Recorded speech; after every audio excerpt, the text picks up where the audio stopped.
Life coaching. The thing that your cousin Ricky does when he's not working at McDonald's.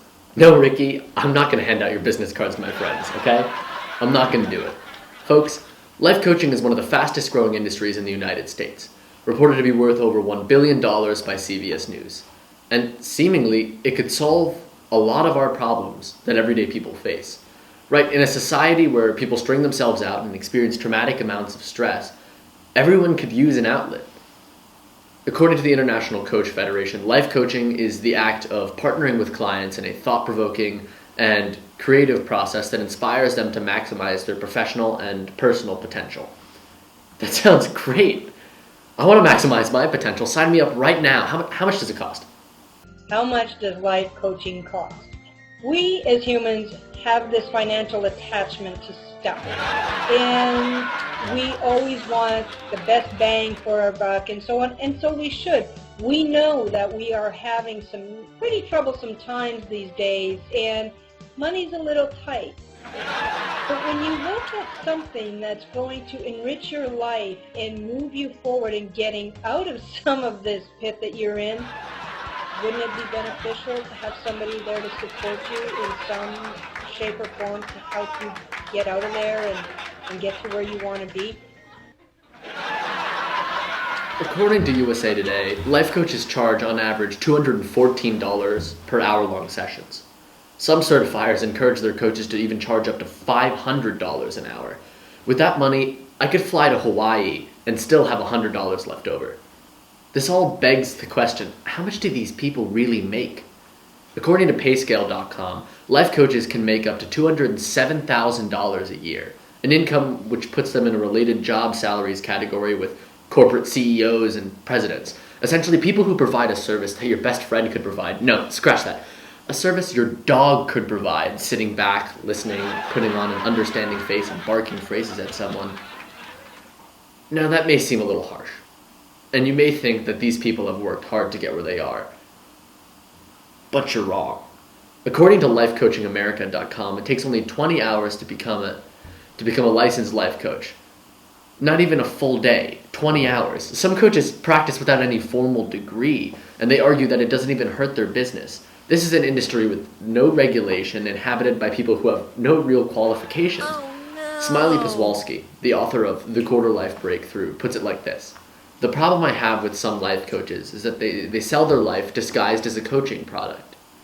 Perhaps a result of the growing popularity of the lifestyle design industry, these life coaches spend more time trying to live and sell a lifestyle that suits them rather than investing in the service they are allegedly providing to their clients. Folks, what is plainly evident here is that the life coaching industry has yet to develop into a serious market. Elizabeth O'Brien of NextAvenue.com accuses the life coaching industry of 4 failures, arguing that it lacks a significant barrier to entry, a common body of knowledge, a standard course of study, and governmental oversight. And Miss O'Brien is correct. No regulated and tame industry is commonly referred to as the Wild West of helping professions. If, even after all of what has been said today, you are still wondering what the life coaching industry could have done to earn this name, look no further than the egregious errors committed by a firm called The Secret to Life Coaching. Coral Rose Grant and her husband Mac, both of whom ran The Secret to Life Coaching, claimed to have trained life coaches. They ran classes and taught their pupils what they assured were valuable skills in the life coaching industry, but all of this stood as a front for a $20 million Ponzi scheme, which allowed the Grants to buy basically anything they wanted to.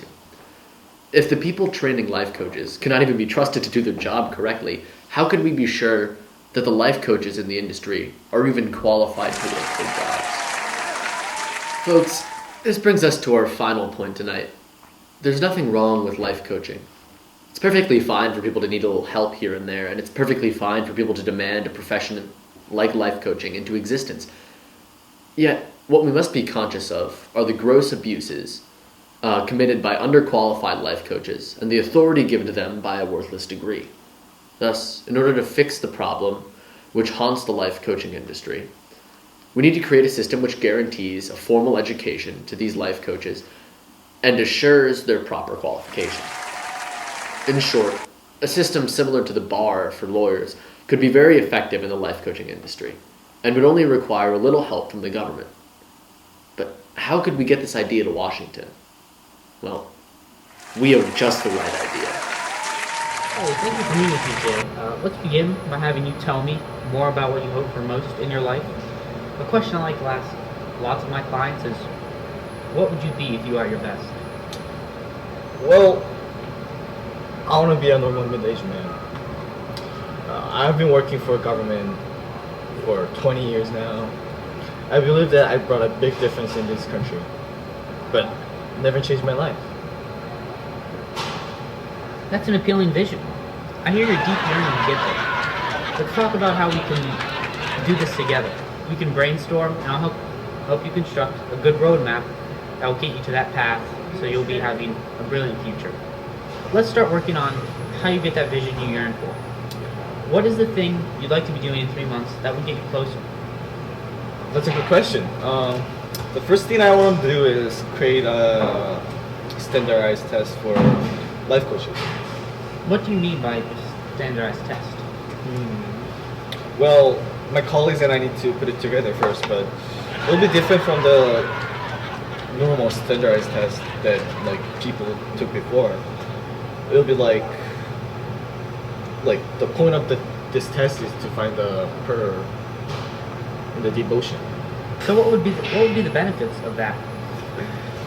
From this test, I can qualify coaches who can perform fully in this field.